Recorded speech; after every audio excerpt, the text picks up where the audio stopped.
Welcome to Sleepy Classes and next set of 5 questions UPPCS prelims 2025 के आज हम डिस्कस करेंगे। पहला क्वेश्चन आपका क्या कहता है? अगेन डायरेक्ट क्वेश्चन है ये आपका कि which of the following rivers fall into the Arabian sea. ठीक है, अरेबियन सी में कौन सी जो है वो अब रिवर फॉल करती है। अब हमारा जो साउथ का पेनिनसुला आप देख लीजिए, हमारा बे ऑफ बंगाल है and this is your Arabian sea, है ना। अब कौन सी ऐसी रिवर है जो कि अब अरेबियन सी वाली साइड पे है, तो आपको यहाँ पर पता होना चाहिए कि आपकी eastern side and western side की जो रिवर है वो कौन सी है। तो यहाँ पर जो पेरियार है स्पेसिफिकली वो दिस इज योर केरला।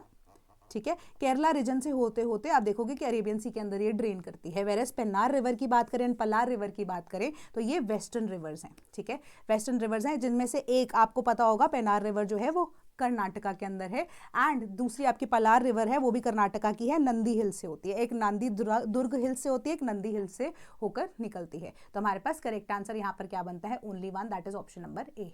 ठीक है, next, arrange the following electromagnetic radiations in decreasing order of their frequencies। fairly simple basic question, basic sciences में I don't think हम ये कवर करते हैं, बट हाँ जब हम साइंस एंड टेक्नोलॉजी के बारे में यूपीएससी के पर्सपेक्टिव से पढ़ते हैं उसमें जरूर इसके बारे में डिस्कस किया जाता है, क्योंकि हमारे पास एक डॉपलर इफेक्ट बोलते हैं हम उसको।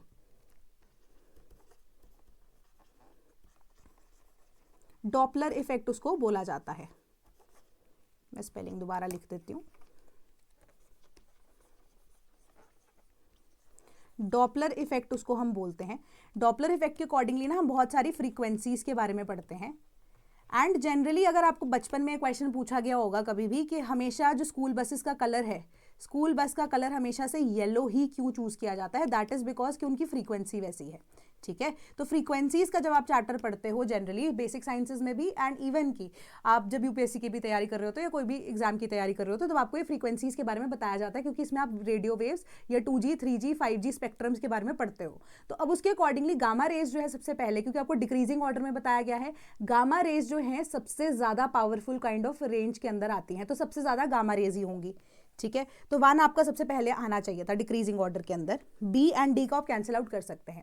उसके अलावा अगर आपको बीच वाली चीजें याद भी नहीं थी ना, तो आपको सबसे पहले ध्यान में रखना चाहिए कि सबसे एक्सट्रीम्स कौन से हैं। सबसे ज्यादा आप कह सकते हो हाईएस्ट किसकी फ्रीक्वेंसी है एंड लोएस्ट किसकी फ्रीक्वेंसी है। तो हाईएस्ट हमारे पास गामा रेज है, मतलब वन पहले आएगा। लोएस्ट हमारे पास एक्स रेज या रेडियो वेव्स में से कोई एक होंगे, क्योंकि यूवी रेज भी अल्ट्रावायलेट रेडिएशन जो है स्किन के लिए अच्छी नहीं है, कैंसर कॉज करती है। एक्स रेज भी ज्यादा इतनी अच्छी नहीं है, बट स्टिल हम उसको ट्रीटमेंट के लिए यूज कर रहे हैं। बहुत ज्यादा इसकी यूजेज के अकॉर्डिंगली अगर आप यहाँ पर कंसिडर कर रहे हो, रेडियो वेव्स जो है बहुत फ्रीक्वेंटली यूज की जाती है, तभी तो इन्फॉर्मेशन के लिए उसको यूज किया जा रहा है। तो 3 जो है जिसकी लोएस्ट फ्रीक्वेंसी आएगी, तो 3 हमारे पास एंड में आना चाहिए था। करेक्ट आंसर आपको ऑटोमेटिकली निकल के आ जाता अगर आपको in any case UV and x-rays के बीच में कंफ्यूजन थी।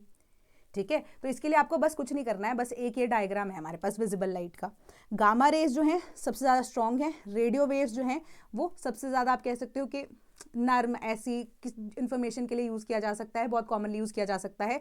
रेडियो वेव्स के बाद इंफ्रारेड वेव्स आती हैं, उसके बाद जाके हमारे पास विजिबल लाइट आती है, जिसमें मैं आपको बता रही थी कि हम कलर स्पेक्ट्रम या कलर जो है फ्रीक्वेंसीज की बात कर रहे थे। ठीक है, तो अब इसके अकॉर्डिंगली देख लीजिए कि सबसे कम फ्रीक्वेंसी, मतलब वैसे कब सबसे कम frequency but highest penetration power जो है उसके अकॉर्डिंगली हमारे पास वायलेट की है एंड रेड जो है अकॉर्डिंगली है, बीच में कहीं पे येलो है।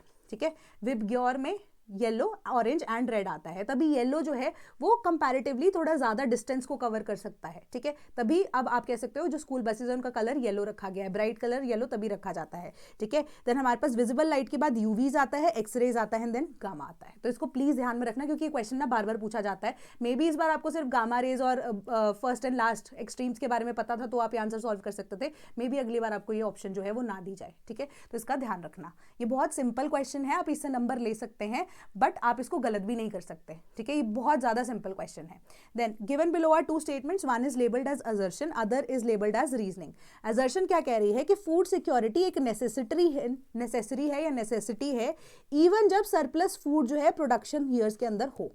ठीक है, ये चीज हम मान के चल सकते हैं कि फूड सिक्योरिटी क्या है, बेसिक नीड है, ऐसी नेसेसिटी है, चाहे हमारे पास सरप्लस फूड जो है काफी टाइम तक प्रोडक्शन ईयर्स के अंदर ज्यादा है, बट फिर भी हमें फूड सिक्योरिटी को मेंटेन करना पड़ता है। इसको आप कैसे यहाँ पर देख सकते हो कि जो सरकार है वो क्या करती है। अब कोविड के टाइम का आपको मैं एग्जाम्पल यहाँ पर देना चाह रही हूँ।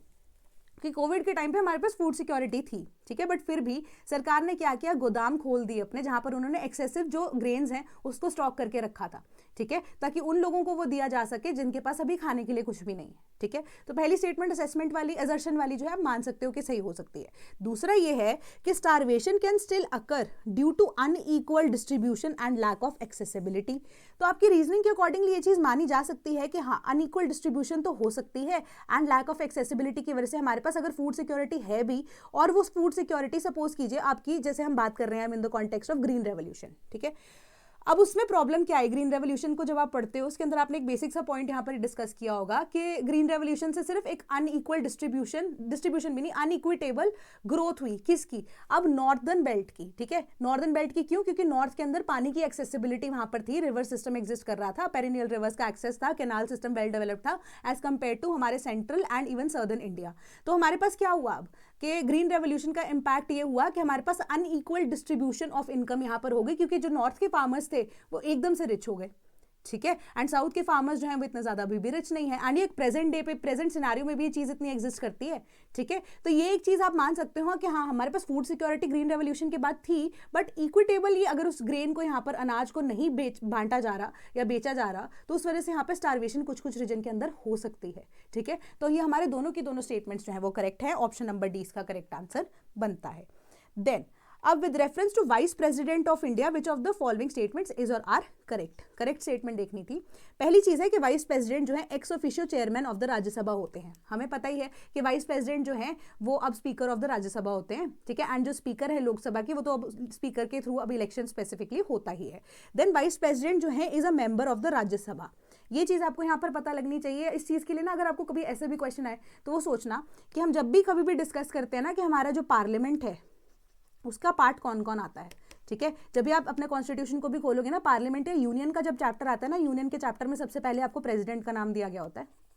तो ऐसा क्यों होता है? क्योंकि president is also part of the parliament. Although president कभी भी आकर यहाँ पे नहीं बैठते हैं पार्लियामेंट के अंदर अनटिल अनलेस वो ऐसे कोई ओपनिंग सेशन यहाँ पर दे रहे हो, ठीक है, या कोई ऐसे कोई मेजर जॉइंट हाउसेस को उनको एड्रेस देना होता है। उसके अलावा प्रेसिडेंट तो कभी भी आके किसी भी आप कह सकते हो कि पार्लियामेंट के सेशन में नहीं बैठते हैं, ठीक है, बट स्टिल वो हमारे पार्लियामेंट का पार्ट है प्रेसिडेंट भी, है ना। तो इसी तरीके से जो वाइस प्रेसिडेंट है वो मेंबर ऑफ द राज्यसभा होना जरूरी नहीं है, मेंबर ऑफ द पार्लियामेंट उनका होना जरूरी है।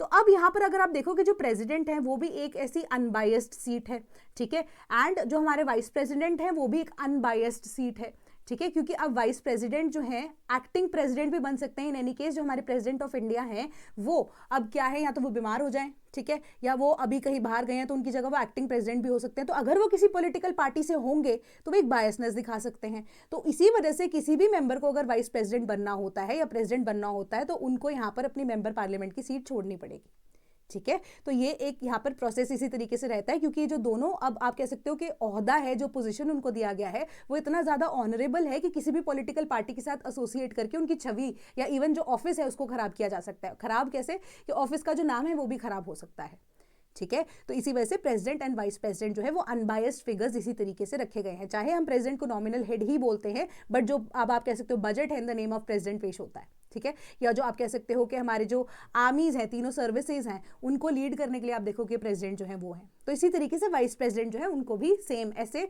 आप कह सकते हो किसी भी तरह से पॉलिटिकल पार्टी से एसोसिएशन नहीं देनी होती, हालांकि मेंबर ऑफ पार्लियामेंट वो हो सकते हैं, ठीक है। तो वाइस प्रेसिडेंट का जो इलेक्शन है वो भी इनडायरेक्टली यहाँ पर होता है, ठीक है, एडल्ट सफरेज के थ्रू ही अगेन चलो होता है, बट अब आप कह सकते हो कि जो इलेक्शन है वो मेंबर पार्लियामेंट्स के थ्रू ही किया जाता है। तो उससे पहले जो अब आप कह सकते हो जो व्यक्ति है जो कि अब वाइस प्रेसिडेंट की तरह इलेक्ट होते हैं, ठीक है, इलेक्शन से इनका भी इनडायरेक्ट इलेक्शन ही हो रहा है, ठीक है। तो अब आप कह सकते हो कि उनकी जब इलेक्शन यहाँ पे प्रोसेस होता है उस टाइम पे जो भी सिलेक्टेड कैंडिडेट होता है उनको अपनी पोस्ट से यहाँ पर रिजाइन करना पड़ता है, बट वो मेंबर पार्लियामेंट यहाँ पर होते हैं, बट किसी पार्टी को यहाँ पर नहीं डिनोट करते। जब वो वाइस प्रेसिडेंट के ऑफिस में आते हैं उससे पहले उनको रेजिग्नेशन देना जरूरी होता है। तो हमारी फर्स्ट स्टेटमेंट करेक्ट है, सेकंड स्टेटमेंट इनकरेक्ट है। तो आपका correct answer option number D यहां पर बनेगा। Then given below assertion and reasoning, India का जो सक्सेस है वो क्रिटिकल है for the global success of sustainable development goals.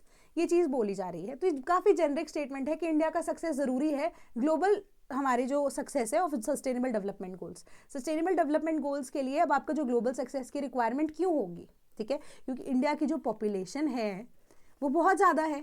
क्योंकि अब आप देखो कि N% ऑफ द पॉपुलेशन जो है इंडिया की, क्योंकि अब इंडिया जो है टॉप मोस्ट पोजीशन पे है, चाइना को सरपास कर ही चुके हैं हम, है ना, कि वर्ल्ड की मोस्ट पॉपुलस कंट्री है जहां पर सबसे ज़्यादा जनता यहाँ पर रिजाइड कर रही है। एंड कोई भी अगर आप पॉलिसी को इंटरनेशनल लेवल पर लेकर आते हो जो कि पूरे वर्ल्ड के लिए यहाँ पर है, ठीक है, तो वो इंडिया में सक्सेसफुल होना बहुत ज़रूरी है। क्यों? सेकंड स्टेटमेंट आपकी वही चीज़ बताती है कि इंडिया जो है वो nearly 1/6 of the total world की पॉपुलेशन को केटर कर रही है, इसी वजह से। तो दोनों की दोनों स्टेटमेंट्स यहाँ पर हमारी करेक्ट हो जाती है। Correct answer is option number D, ठीक है। तो आपका correct answer is option number D, क्योंकि 1.4 बिलियन 2025 के डेटा के अकॉर्डिंगली एस्टिमेटेड, क्योंकि अब तो सेंसस अब 27 तक होगा कंप्लीट, है ना। तो इंडिया जो है 17 से 18% ऑफ द ग्लोबल पॉपुलेशन को अगर केटर कर रही है, अप्रॉक्सीमेटली 1/6, है ना, तो उसके अकॉर्डिंगली हमारे पास क्या है, सस्टेनेबल डेवलपमेंट गोल्स जो हैं उनको यहाँ पर इंडिया के अंदर सक्सेसफुल होना बहुत ज़्यादा ज़रूरी है, ठीक है। तो इस चीज़ को भी आप फॉलो कीजिए। तो नेक्स्ट आपका आज के जो 5 सवाल थे यहीं खत्म हो जाते हैं। If you wish to become a part of the Sleepy family, तो हमारे पास 2 या 3 नंबर ऑफ कोर्सेज है, जहाँ पर आपका प्रीलिम्स का क्रैश कोर्स है, टेस्ट सीरीज है, इंडिविजुअली टेस्ट सीरीज भी अगर आप लेना चाहते हैं तो आपको वो भी दे दी जाएंगी। फाउंडेशन कोर्स का बैच का अगर आप पार्ट बनना चाहते हो तो भी आप यू आर मोस्ट वेलकम, ठीक है। तो आपको करना क्या है, cp.class@gmail.com पे आप हमें ईमेल भी कर सकते हैं, या फिर 1800-890-3043 पे कॉल करके कोर्स की इंक्वायरी कर सकते हैं, या फिर अब इससे भी नहीं हो रहा तो आप हमारी वेबसाइट www.cpclasses.com पे भी ज्वाइन कर सकते हैं, ठीक है। एंड कोई डाउट होता है तो मुझे जरूर यहाँ पर कमेंट सेक्शन में बताइएगा। That is all from my side today. Thank you so much.